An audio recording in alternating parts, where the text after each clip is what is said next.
Goal post میں گول کر دیتا ہے، جس سے مخالف ٹیم کو ایک گول کی برتری حاصل ہو جاتی ہے۔ کچھ ایسی ہی حرکت ہمارے ملک کے وزیر دفاع خواجہ آصف نے کی ہے۔ اب یہ موصوف تو صرف پاکستانی ٹاک شوز میں اور سیاسی جلسوں میں مخالفین کو جگتیں مار سکتے ہیں، لان تان کر سکتے ہیں، کسی امریکی، برطانوی یا یورپی ٹی وی کو انٹرویو دینے کا ان کا تجربہ کہاں ہے؟ اب ظاہر ہے کہ ہر کوئی جناح، بھٹو، سرتاج عزیز، شاہ محمود قریشی یا عمران خان تو نہیں ہوتا نا۔ یہ موصوف گئے تو بھارت کے فالس فلیگ آپریشن کا پول کھولنے، لیکن جذبات میں اپنے ہی گول پوسٹ میں گول کر کے آ گئے۔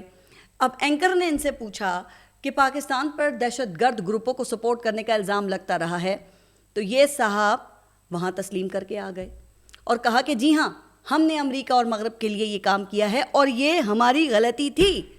پھر اسی لیے تو کہتے ہیں کہ نادان دوست سے دانا دشمن بہتر ہوتا ہے۔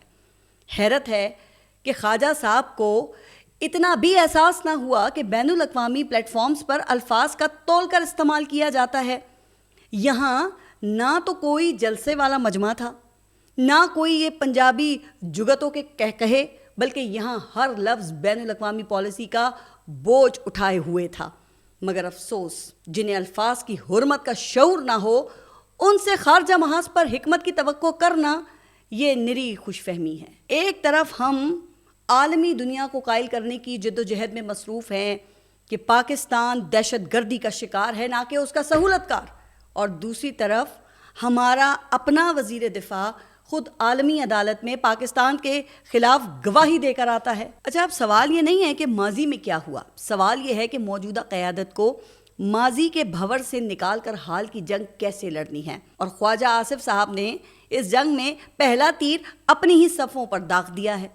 دوسری طرف ہمارے 3 مرتبہ کے سابق وزیر اعظم میاں محمد نواز شریف ہیں، ان کے منہ سے ایک لفظ بھارت کی جانب سے یہ انڈس واٹر ٹریٹی کو معطل کرنے پر نہیں نکلا۔ آپ کو ان کی گجرانوالہ کا جو جلسہ تھا اس میں ان کی گھن گھرچ تو یاد ہوگی نا۔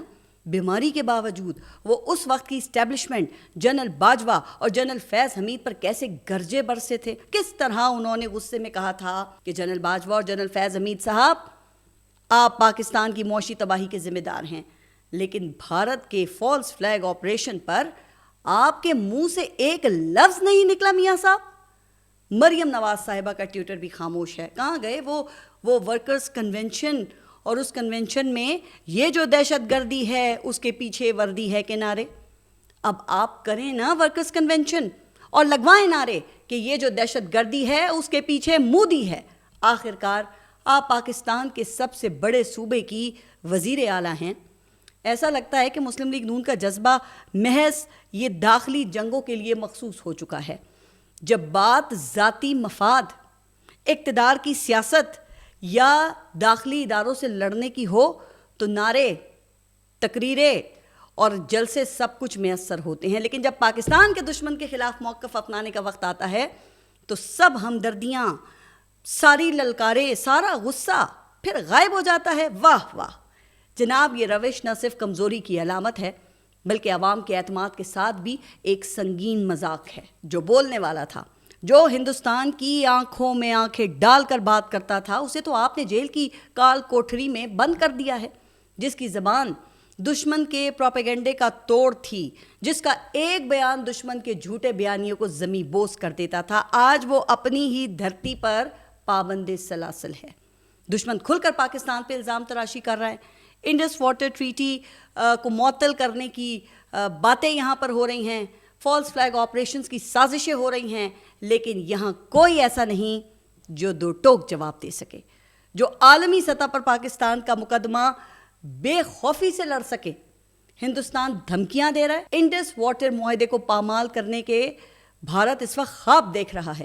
فالس فلیگ آپریشن کی چالاکیاں رچائی جا رہی ہیں، اور ادھر حکومت کا میدان خالی ہے، نہ کوئی گرج، نہ کوئی للکار، بس مدھم بیانات اور مصلحتوں کی دبیز دھند چھائی ہے۔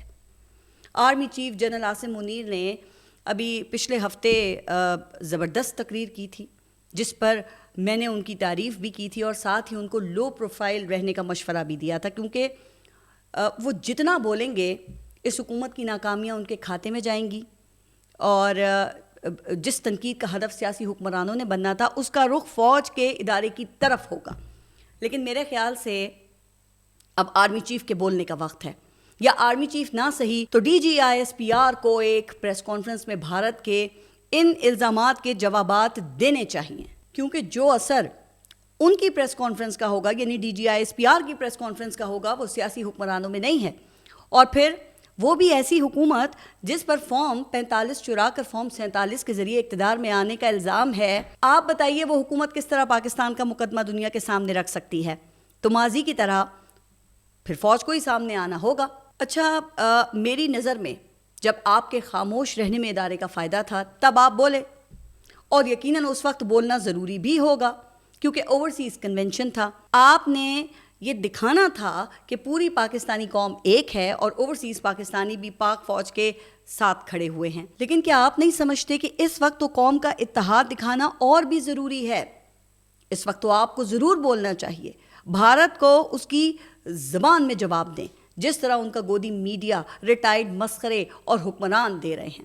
بلکہ ابھی چند دن پہلے ہی پاکستان نے بھارت کا ایک جاسوس پکڑا ہے اور بھارت کی بارڈر سیکیورٹی فورس یعنی یہ بی ایس ایف کا ایک اہلکار بھی قابو میں کیا ہے. ان دونوں کو ویسے ہی میڈیا کے سامنے پیش کریں جیسے کلبھوشن یادو اور ابھی نندن کو پیش کیا تھا, اور پوری دنیا کے سامنے ان کو ایکسپوز کیا گیا تھا. میں جانتی ہوں کہ جو اسٹریٹجک معاملات ہیں وہ آپ لوگ ہم سے بہت بہتر سمجھ سکتے ہیں, لیکن بیانیے کی جنگ میں غلط وقت پر بولنا اور درست وقت پر خاموش رہنے سے کافی نقصان ہو سکتا ہے. اور آپ دیکھ لیں نا کہ اس کی ایک مثال تو خواجہ آصف کی صورت میں ہمارے سامنے آ چکی ہے. لیکن بہرحال اس سب میں ایک اچھا خیال سب کو آیا ہے, اور وہ ٹویٹر یا ایکس پر پاکستان سے جو غیر اعلانیہ پابندی تھی اس کا خاتمہ ہے. اب بھلے یہ عارضی ہو لیکن کم از کم پالیسی سازوں کو احساس تو ہوا کہ سوشل میڈیا پر پابندیوں سے کسی کا فائدہ نہیں بلکہ سب کا ہی نقصان ہوتا ہے. یہ حقیقت اب کسی سے ویسے ڈھکی چھپی تو نہیں رہی ہے کہ جدید دنیا میں اظہار رائے کی آزادی اور معلومات تک رسائی کسی بھی معاشرے کی ترقی کا بنیادی ستون ہوتا ہے. اور ہے جب پالیسی ساز یہ سمجھنے لگیں کہ آوازوں کو دبانے سے نہ تو مسائل حل ہوتے ہیں اور نہ ہی جو حقائق ہیں ان کو چھپایا جا سکتا ہے, تو یہ ایک پھر مثبت پیش رفت ہوتی ہے. اب ٹویٹر یا ایکس جیسے پلیٹ فارمز جہاں دنیا بھر کے یہ خیالات, خبریں, بیانیے اور ڈیبیٹس روزانہ کی بنیاد پر یہ پلک جھپکنے میں سفر کرتے ہیں, وہاں سے خود کو کاٹ لینا, اب یہ تو ایک طرح سے اپنے معاشرتی اور سیاسی نبض سے لا تعلقی برتنا ہے نا. یہ ایسے ہی تھا جیسے کہ وہ کبوتر کی طرح آنکھیں بند کر لی جائیں. لیکن کیا معلوم کہ یہ 4 دن کی چاندنی اور پھر وہ یہ اندھیری رات والا معاملہ ہو اور یہ کرائسس ختم ہونے پر پھر سب غدار نظر آنے لگیں. چلیں اب امید کرتے ہیں کہ ایسا نہ ہو. اپنا خیال رکھیے اور اگلے ولاگ تک کے لیے اللہ حافظ.